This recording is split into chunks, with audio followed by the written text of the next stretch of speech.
English point की ओर से सभी सुनने वालों का स्वागत है। आज हम स्कूल लाइफ से जुड़े एक बहुत ही प्रैक्टिकल टॉपिक पर बात करें। वो अंग्रेजी के वाक्य जो स्टूडेंट्स को अक्सर अपने टीचर से बातचीत में काम आते हैं। हाँ, और हमारे पास इसके लिए रिंकू सर की तैयार की हुई कुछ सामग्री है जिसमें कई ऐसे ही यूजफुल वाक्य हैं। हमारा इरादा सिर्फ इन वाक्यों को पढ़ना नहीं है बल्कि समझना है कि ये छोटे छोटे वाक्य स्कूल के माहौल में इतने जरूरी क्यों हैं, कैसे बातचीट को बेहतर बनाते हैं। तो चलिए शुरू करते हैं। हाँ? सबसे पहले बहुत बेसिक चीजें, अभिवादन और अनुमति। हाँ। जैसे गुड मॉर्निंग सर या मैम। हाँ, सुप्रभात सर या मैडम। या फिर क्लास में आने से पहले मे आई कम इन, क्या मैं अंदर आ सकता हूँ या आ सकती हूँ। ये तो बहुत ही आम है, रोज की बातें हैं। हाँ। पर क्या इनका कोई गहरा महत्व भी है? हाँ बिल्कुल है। ये सिर्फ फॉर्मेलिटी नहीं है। देखिए, गुड मॉर्निंग कहना दिन की शुरुआत एक पॉजिटिव और रिस्पेक्टफुल तरीके से करता है। और मे आई कम इन पूछना सिर्फ परमिशन लेना नहीं है, ये क्लास के डिसिप्लिन और टीचर की अथॉरिटी को मानना भी दिखाता है। अच्छा। हाँ, तो ये छोटे वाक्य ही हैं जो अनजाने में छात्र और शिक्षक के बीच एक व्यवस्थित रिश्ता बनाते हैं। इससे पता चलता है कि छात्र नियमों को समझता है और उन्हें फॉलो करने को तैयार है। ये बात तो है, मतलब ये रोज के वाक्य अनकहे नियम भी सेट करते हैं। अच्छा, अब उन सिचुएशंस पर आते हैं जहाँ थोड़ी मुश्किल होती है, माफी मांगनी पड़े या कुछ बताना पड़े, जैसे देर से आना या होमवर्क भूल जाना। वाक्य है, सॉरी आई एम लेट, माफ कीजिए मैं देर से आया या आई। और I forgot to bring my homework, मैं अपना होमवर्क लाना भूल गया या गई। हाँ, और ये स्थितियां थोड़ी अनकंफर्टेबल हो सकती हैं स्टूडेंट्स के लिए। तो इन वाक्यों का सीधा और ईमानदारी से इस्तेमाल करना वो बहुत मायने रखता है। सॉरी आई एम लेट कहना सिर्फ माफी नहीं है, ये मानना है कि हाँ, टाइम की वैल्यू है। इसी तरह होमवर्क भूलने की बात मान लेना बहाने बनाने से कहीं बेहतर है। सही कहा। ये जिम्मेदारी लेने का पहला स्टेप है। और अगर कोई टॉपिक समझ ना आया हो, उसके लिए वाक्य है, I didn't understand this topic, मुझे ये टॉपिक समझ में नहीं आया।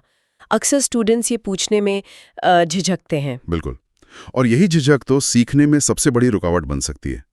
इस वाक्य को बोलना दिखाता है कि छात्र अपनी लर्निंग में एक्टिव हैं। अच्छा। ये कमजोरी नहीं बल्कि क्लैरिटी की इच्छा है। टीचर भी तो तभी मदद कर पाएगा जब उसे पता हो कि स्टूडेंट कहाँ टकरा है। हाँ, ये तो है। तो ये वाक्य उस बातचीत का दरवाजा खोलता है।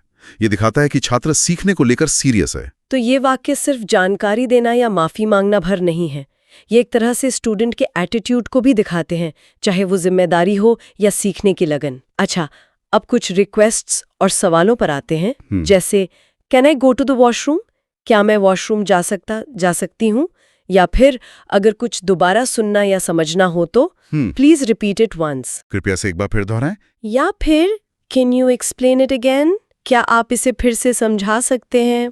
देखिए, अनुमति मांगना जैसे वॉशरूम के लिए, वो फिर से वही बात है, सिस्टम का सम्मान। लेकिन दोहराने या दोबारा समझाने की रिक्वेस्ट करना वो सीखने के लिए और भी जरूरी है। ये दिखाता है कि छात्र सिर्फ बैठा सुन नहीं रहा, वो एक्टिवली समझने की कोशिश कर रहा है। सही। बार बार पूछने में कभी कभी स्टूडेंट्स को संकोच होता है, पर ये वाक्य उन्हें अपनी जरूरत को पोलाइटली कहने का एक स्टैंडर्ड तरीका देते हैं। असल में अच्छे टीचर्स तो ऐसे सवालों का स्वागत करते हैं। हाँ, मतलब सवाल पूछना क्लास में भागीदारी का एक जरूरी हिस्सा है। अच्छा, आखिर में दो और तरह के वाक्य देखते हैं। एक है मदद ऑफर करना, shall I help you carry these books, क्या मैं आपकी किताबें उठाने में मदद करूं। और दूसरा जानकारी लेने के लिए, when is the next test, अगला टेस्ट कब है। हाँ, तो पहला वाक्य जो मदद की पेशकश है वो स्टूडेंट के सोशल स्किल्स दिखाता है, एक तरह की सहानुभूति कि वो अपने आसपास के माहौल को लेकर अवेयर है, हेल्पफुल है। ये टीचर के साथ एक पॉजिटिव रिश्ता बनाने में भी मदद कर सकता है। और दूसरा टेस्ट वाला, दूसरा वाक्य अकादमिक जागरूकता दिखाता है। टेस्ट के बारे में पूछना बताता है कि छात्र अपनी पढ़ाई की प्लानिंग कर रहा है, उसके प्रति गंभीर है। और ये सारे वाक्य, जैसा हमने शुरू में कहा था, रिंकू सर के कलेक्शंस हैं, और ये दिखाते हैं कि सिंपल सी भाषा भी कितने अलग अलग तरीकों से कम्युनिकेशन और रिश्ता बना सकती है।